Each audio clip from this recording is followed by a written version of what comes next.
अस्सलाम वालेकुम रहमतुल्लाह। मेरा नाम डॉक्टर तलहा है। मैं न्यूरोलॉजिस्ट हूँ और पाकिस्तान में प्रैक्टिस करता हूँ। एपिलेप्सी या मिर्गी एक कॉमन बीमारी है जो दुनिया के हर मुल्क, हर इलाके, हर मज़हब के लोगों में होती है और तकरीबन 100 में से एक लोगों को मिर्गी का वक्त किसी न किसी वक्त ज़िंदगी में असरअंदाज करता है। तो ओवरऑल ये काफ़ी इम्पोर्टेंट बीमारी है और इसके दौरे अमूमन इतने ख़तरनाक या डेंजरस या खौफनाक कहना चाहिए होते हैं कि इसका प्रॉपर इलाज और सही तशख़ीस नहायत ज़रूरी है। आज की टॉक में मैं आपको वो चंद अलामात बताऊंगा जो कि अगर आप में या आपके किसी प्यारे में हों तो आपको मिर्गी के बारे में लाजमी सोचना चाहिए और इसकी प्रॉपर तशख़ीस और प्रॉपर इलाज की तरफ जाना चाहिए। इससे पहले कि मैं वो अलामात डिस्कस करूं, मुख्तसरन ये डिस्कस कर लेना चाहिए कि मिर्गी है क्या। मिर्गी या एपिलेप्सी कोई एक बीमारी नहीं है। किसी को ये कहना कि इनको मिर्गी है ऐसा ही है जैसे कहना कि इनको बुखार है। आप जानते हैं कि बुखार की बहुत सारी मुख्तलिफ़ वजूहात हो सकती हैं और हर एक का मतलब बहुत मुख्तलिफ और उसकी ट्रीटमेंट बिल्कुल डिफरेंट हो सकती है। जैसे बुखार कोरोना की वजह से हो सकता है, बुखार डेंगू की वजह से हो सकता है, टाइफाइड की वजह से हो सकता है, मलेरिया की वजह से हो सकता है, टीबी की वजह से हो सकता है, यहाँ तक कि कुछ टाइप के कैंसर्स की वजह से भी हो सकता है। अब इन 6 चीज़ों को गौर करके आप देख सकते हैं कि सब बहुत ही मुख्तलिफ हैं, सबका मतलब और उसकी इम्प्लिकेशंस बहुत ही मुख्तलिफ हैं और उनके इलाज भी बहुत मुख्तलिफ हैं। उसी तरह एपिलेप्सी या मिर्गी एक अम्ब्रेला टर्म है और बहुत सारी मुख्तलिफ टाइप्स की अलामात और बहुत सारी मुख्तलिफ टाइप्स की बीमारियाँ मिर्गी का मर्ज़ पैदा कर सकती हैं। अब बीमारियों का मुख्तलिफ ज़िक्र मैं इस वजह से कर रहा हूँ कि बहुत सारी जेनेटिक प्रॉब्लम्स ऐसी होती हैं जिनकी अलामत मिर्गी के दौरे होती हैं और उनको हम डिफरेंट डिजीज़ के तौर पे समझते हैं। जैसे जैसे हमारी जेनेटिक्स की अंडरस्टैंडिंग बढ़ती जा रही है तो मिर्गी कोई ख़ास एक बीमारी नहीं बल्कि ये एक अम्ब्रेला टर्म है। अमूमन हम किसी मरीज़ को मिर्गी का मरीज़ तब लेबल करते हैं उसको ट्रीट करने के लिए। ऑफ कोर्स उसको कोई टैबू उसके ऊपर या बुरा मतलब नाम लगाने के लिए नहीं बल्कि उनको सही से तशख़ीस के लिए ताकि प्रॉपर ट्रीटमेंट हो सके तब लेबल करते हैं उनको जबकि उनको 2 या 2 से ज़्यादा दौरे हो चुके हों और हमें इस बात का यकीन हो कि ये दौरे किसी ब्लड में नमकियात की ऊंच नीच या किसी दिमागी इन्फेक्शन की वजह से नहीं है।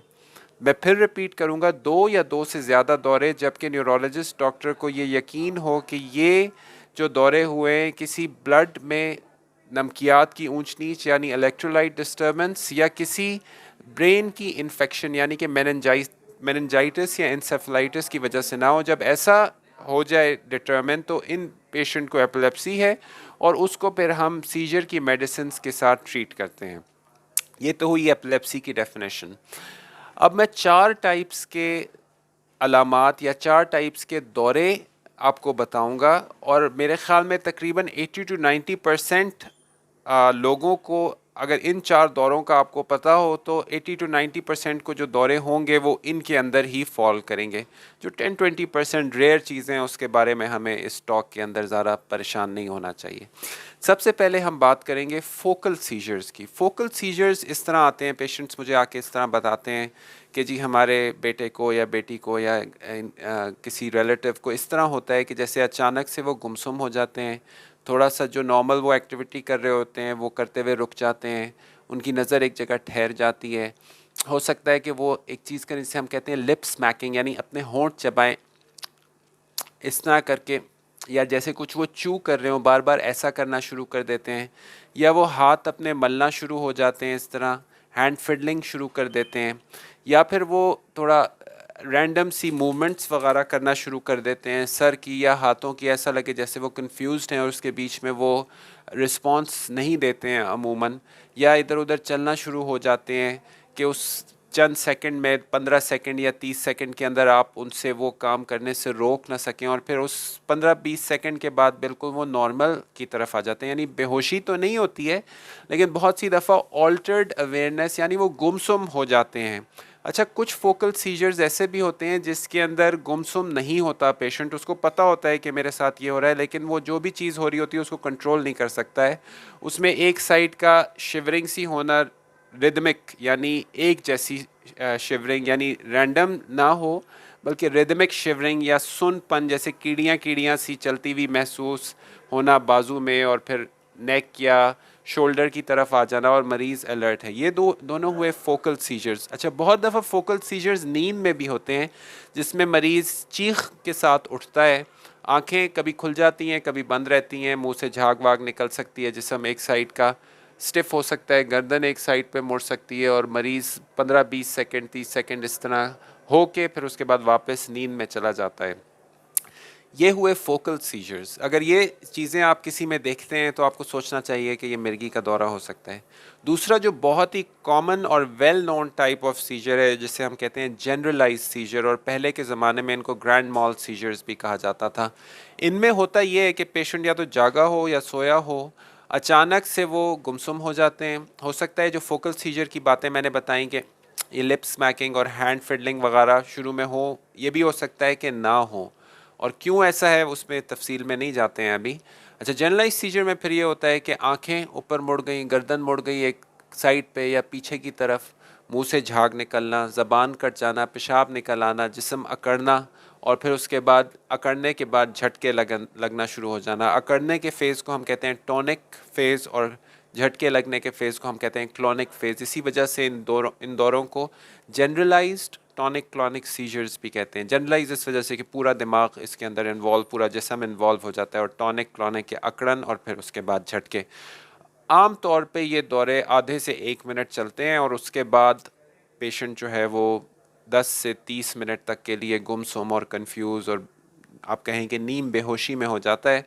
बहुत से दफ़ा लोग इसकी जो मुद्दत है वो 1 मिनट की उससे ज़्यादा बताते हैं। वजह उसकी यही होती है कि ये बहुत ही देखने में खौफनाक होता है, लगता है पेशेंट के मर जाएगा इस वक्त, ख़ास तौर पे पहली दफ़ा जब अटेंडेंट्स देखें और उनको वो एक एक सेकंड एक एक घंटे के बराबर लग रहा होता है, तो यूजली पेशेंट्स ओवर एस्टिमेट करते हैं उस टाइम को। बट वो टाइम, अगर खुदा न खास्ता किसी को बार बार सीजर्स हों तो उनको ये आइडिया हो जाता है कि ये आधे से 1 मिनट का दौरा है। उसके बाद जनरलाइज सीजर नींद में भी हो सकता है, जागते में भी हो सकता है। डेंजरस होते हैं क्योंकि खड़ा हुआ अगर एडल्ट हो, गिर जाए, हड्डी वगैरह टूट सकती है, सर पे चोट लग सकती है। खुदा न खास्ता अगर ड्राइव करते हुए हो जाए तो पेशेंट, गाड़ी का एक्सीडेंट हो जाता है, लोगों अगर इर्द गिर्द बिज़ी बाज़ार वगैरह है या कुछ है, लोगों को इंजरी या डेथ्स हो सकती हैं। मरीज़ की ख़ुद की या पैसेंजर्स की इंजरी या डेथ हो सकती है, तो ये बहुत सीरियस कभी कभी हो जाता है। और इसके लिए जो है प्रॉपर हेल्प, मतलब यूजुअली इसमें बताने की ज़रूरत तो नहीं है क्योंकि ये वैसे ही इतना स्केरी होता है कि यूजुअली लोग ऐसे पेशेंट को फौरी तौर पे इमरजेंसी लेके चले जाते हैं, ख़ास तौर पे पहले शुरू की कुछ दफ़ा। उसके बाद तीसरा टाइप ऑफ सीजर जो कि आपको पता होना चाहिए वो है एब्सेंस सीजर। इसको पहले ज़माने में पेटेमॉल सीजर्स भी कहा जाता था। अमूमन ये बच्चों में होते हैं, यानी ज़िंदगी की पहली दहाई, आप सोचें 5-7 साल की उम्र से लेके 13-14 साल की उम्र तक, ये कॉमनेस्ट एज है जिसमें पेटीमॉल या एब्सेंस सीजर्स देखे जाते हैं। और ये होते इस तरह है कि बच्चे अचानक से एकदम गुमसुम महसूस होते हैं, यानी बात करते करते या खेलते खेलते बच्चा एकदम हवा में स्टेयर करना शुरू कर दिया 5 से 10 सेकंड के लिए जैसे, और फिर उसके बाद वो वहीं से बात शुरू कर देते हैं जहाँ से उन्होंने छोड़ी होती है। और बहुत दफ़ा ऐसा नहीं भी होता है, वो अपनी एक्टिविटी यानी भूल जाते हैं कि क्या हुआ होता है। और इसमें आम तौर पे कोई ऐसे लिप स्मैकिंग वगैरह नहीं होती है या पलक वलक झपकना नहीं होता है, रेयरली कभी ऐसा हो सकता है। लेकिन आप सिर्फ ये याद रखें कि पेशेंट एकदम फ्रीज़ हो जाता है और उसमें कोई झटके वगैरह नहीं होते हैं। इस वजह से इनको एब्सेंस सीजर्स भी कहते हैं कि वो पेशेंट एब्सेंट हो जाता है एक तरीके से। और ये अमूमन इसकी लेंथ 10 सेकंड्स होती है, ये लंबा नहीं होता है आम तौर पे, और पेशेंट उसके बाद रिकवर कर जाते हैं। और एक बहुत मशहूर एपिलेप्सी सिंड्रोम है जिसे हम चाइल्डहुड एब्सेंस एपिलेप्सी कहते हैं, उसमें क्लासिकली ये दौरे होते हैं। और इनको आम ज़बान में अंग्रेज़ी में स्टेयरिंग स्पेल्स भी कहते हैं, क्योंकि पेशेंट ऐसा लगता है जैसे वो एक तरफ हवा में घूरना शुरू कर दिया। स्टेयर का मतलब होता है घूरना।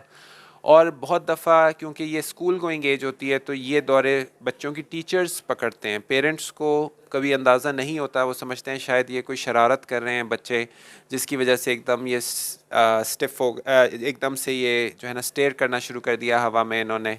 और टीचर्स क्योंकि एक्सपीरियंस्ड होती हैं, बहुत से बच्चे उनके हाथों से गुजरे होते हैं, तो वो बहुत दफ़ा पेरेंट्स को मुतवज्जे करती हैं कि इन बच्चों में ये दौरे हो रहे हैं और आप प्रॉपर डॉक्टर यानी न्यूरोलॉजिस्ट को इन बच्चों को जाके दिखाएं। ये हुए तीसरा टाइप। चौथा टाइप जिसका मैं जिक्र करना चाहता हूँ उनको हम कहते हैं इन्फेंटाइल स्पैज़म्स। इन्फेंटाइल स्पैज़म्स आमतौर पे ज़िंदगी के पहले साल में होते हैं, इसी वजह से इनको इन्फेंटाइल स्पैज़म्स कहा जाता है। इन्फेंट का मतलब छोटा बच्चा, यानी अमूमन फर्स्ट ईयर का जो पहले ज़िंदगी का साल होता है उसमें बच्चे को इन्फेंट कहते हैं आमतौर पे। और स्पैज़म का मतलब अकड़न। ये दौरे इस तरह होते हैं कि छोटा बच्चा बेड में या माँ की गोद में लेटे लेटे एकदम माँ देखती है कि बच्चा इस तरह करके वो दोनों ऊपर के बाजू, शोल्डर्स और गर्दन आगे की तरफ फ्लेक्स कर लेता है अचानक से, और फिर उसके बाद रिलैक्स हो जाता है। बहुत सी दफ़ा मैंने ये भी देखा है कि बच्चा इसके बाद रोना शुरू कर देता है, वो शायद चौंक जाता है या डर जाता है इसकी वजह से। ये दौरा बहुत मुख्तसर होता है, आप समझें कि 1 सेकंड से भी शायद कम, और दिन में कई दफ़ा हत्ता कि सैकड़ों दफ़ा भी ये दौरा हो सकता है। और जो एक्सपीरियंस्ड माएँ होती हैं या नानियाँ दादियाँ होती हैं वो बहुत दफ़ा इसको पिक कर लेती हैं, लेकिन बहुत सी दफ़ा ये मिस भी हो जाता है काफ़ी दफ़ा पेरेंट्स से, क्योंकि वो समझते हैं कि शायद हमारा बच्चा डर जाता है, चौंक जाता है किसी शोर वगैरह से। लेकिन अमूमन ये शोर से होते नहीं हैं, ये वैसे ही होते रहते हैं कि एकदम बच्चा इस तरह करके जो है ना उसके बाद फिर रिलैक्स हो जाता है। इनको कहते हैं इन्फेंटाइल स्पैज़म्स। ये बहुत सी दफ़ा किसी सीरियस ब्रेन डिजीज़ की अलामत होते हैं, तो इनको डायग्नोस करने के लिए और प्रॉपर्ली ट्रीट करने के लिए किसी न्यूरोलॉजिस्ट के पास आपको फौरी तौर पे जाना चाहिए, या इससे भी बेहतर कि किसी पीडियाट्रिक न्यूरोलॉजिस्ट जो ट्रेंड बच्चों के न्यूरोलॉजिस्ट हों उसको तलाश करना चाहिए अपने इलाके में, अपने शहर में, ताकि इस प्रॉब्लम की प्रॉपर तशख़ीस और प्रॉपर इलाज हो सके। प्रॉपर इलाज के साथ इन बच्चों का आउटकम अमूमन बेहतर रहता है उन बच्चों से जिनमें इन्फेंटाइल स्पैज़म्स ट्रीट नहीं हो पाते हैं। बहुत दफ़ा वो बच्चे माजूरी की तरफ, यहाँ तक कि डेथ की तरफ भी चले जाते हैं। इन 4 मेन सीजर टाइप्स के बाद मैं 2 बोनस में आपको और बेहोशी की वजूहात डिस्कस करना चाहूँगा। ये सीजर्स तो नहीं है, लेकिन आपको ओवरऑल किसी मरीज़ की बेहोशी को देख के ये 4 सीजर टाइप्स आपको पता चल गए, और ये 2 नॉन एपिलेप्टिक बेहोशी की टाइप्स मैं आपको बताऊंगा। एक कहलाता है सिंकोपल अटैक्स। बहुत सी दफ़ा आपने देखा होगा बच्चे ज़्यादा देर तक असेंबली में धूप वगैरह में खड़े हैं तो एक बच्चा गिर जाता है बेहोश होकर, और जैसे ही वो गिरता है तो वो वापस से होश आ जाता है उसको। या परेड वगैरह में, परेड में तो नहीं कहना चाहिए, फ़ौजी अगर खड़े हों बहुत देर तक एक जगह पे तो उससे भी बहुत दफ़ा आपने देखा होगा एकदम कोई बंदा फेंट कर जाता है। दीगर सिचुएशंस में आपने देखा होगा कि ब्लड को देख के या कोई खौफनाक या एक अचानक यानी शॉकिंग न्यूज़ सुन के या कोई शॉकिंग चीज़ देख के लोग बेहोश हो जाते हैं। ये बहुत कॉमनली सिंकोपल अटैक कहलाता है। सिंकोपल अटैक में ये होता है कि जो ब्लड सर्कुलेशन है ब्रेन की वो थोड़ी देर के लिए मुनक़ता हो जाती है, जिसकी वजह से ब्रेन शट डाउन हो जाता है। शट डाउन होने से जो बॉडी की टोन है यानी जो अकड़न है जो हमें खड़ा रखती है वो ख़त्म हो जाती है, मरीज़ नीचे गिर जाता है। और नेचुरली क्योंकि ब्लड ने एंटी यानी अगेंस्ट ग्रेविटी काम करके ब्रेन तक पहुंचना होता है, तो जैसे ही बंदा लेटता है तो वो ग्रेविटी का एलिमेंट ख़त्म होता है, वापस इजीली ब्लड ब्रेन तक पहुंच जाता है और उससे पेशेंट को वापस से होश आ जाता है। इसकी बहुत सारी मुख्तलिफ़ वजूहात हो सकती हैं, लेकिन ये सीजर नहीं है, यानी ये मिर्गी का दौरा नहीं है, बल्कि ये बेहोशी है जिसको हम सिंकोपल एपिसोड कहते हैं। इसमें कॉमनली, अब कॉमन चीज़ों की बात हो रही है, ना अकड़न होती है ना झटके होते हैं। आम तौर पे ना अकड़न होती है ना झटके होते हैं, ना मुंह से झाग निकलती है, आम तौर पे पेशाब वगैरह भी नहीं निकलता है। ये 1 आध सेकंड के लिए होता है और मरीज़ रिकवर कर जाता है, एज अपोज टू सीजर जो अमूमन इससे लंबा होता है, यानी कम से कम 10 से 60 सेकंड तक होता है या इससे भी लंबा हो सकता है। तो ये ड्यूरेशन न्यूरोलॉजिस्ट डॉक्टर को बहुत हेल्प करती है ये डिफ्रेंशिएट करने में कि ये आया सिंकोपल एपिसोड है या फिर मिर्गी का दौरा। एक और चीज़ जो सिंकोपल एपिसोड और मिर्गी के दौरे को एक दूसरे से अलग करने में हेल्प करते हैं डॉक्टर को, वो ये कि आमतौर पे सिंकोपल एपिसोड के बाद फौरी तौर पे होश आ जाता है और मरीज़ मेंटली अलर्ट रहता है, जबकि सीजर के बाद बहुत सी दफ़ा ख़ासतौर पे जब जनरलाइज टॉनिक क्लॉनिक सीजर हो, पूरे जिस्म में अकड़न और झटके और झाग और पेशाब सब कुछ निकल गया हो, तो उसके बाद बहुत दफ़ा पेशेंट को रिकवर करने में 10 मिनट या इवन आधा घंटा भी बहुत दफ़ा लगता है। वो गुमसुम होता है, ग्रॉगी रहता है, गनूदगी में रहता है, फिर उसके बाद होश में आना शुरू होता है।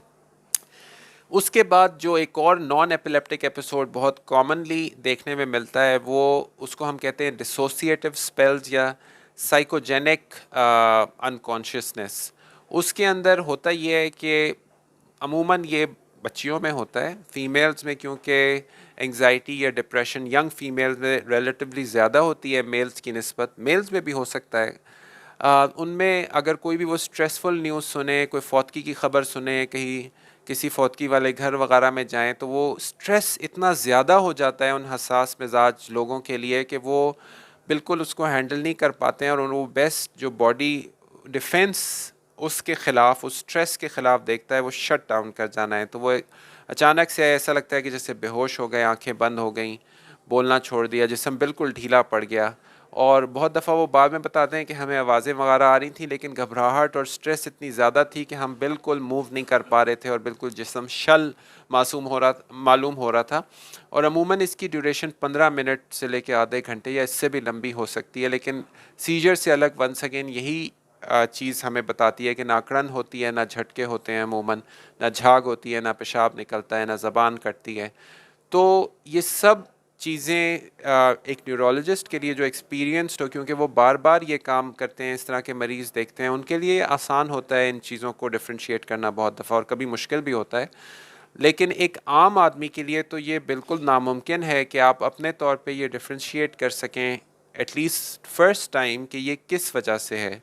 आया ये वो उन दौरों की टाइप्स में से है जो एपिलेप्सी या मिर्गी की वजह से होते हैं, या ये ब्लड सर्कुलेशन दिमाग को रुकने की वजह से है, या फिर ये किसी नफसियाती स्ट्रेस या हसास मिजाजी या असाबी कमज़ोरी की वजह से है।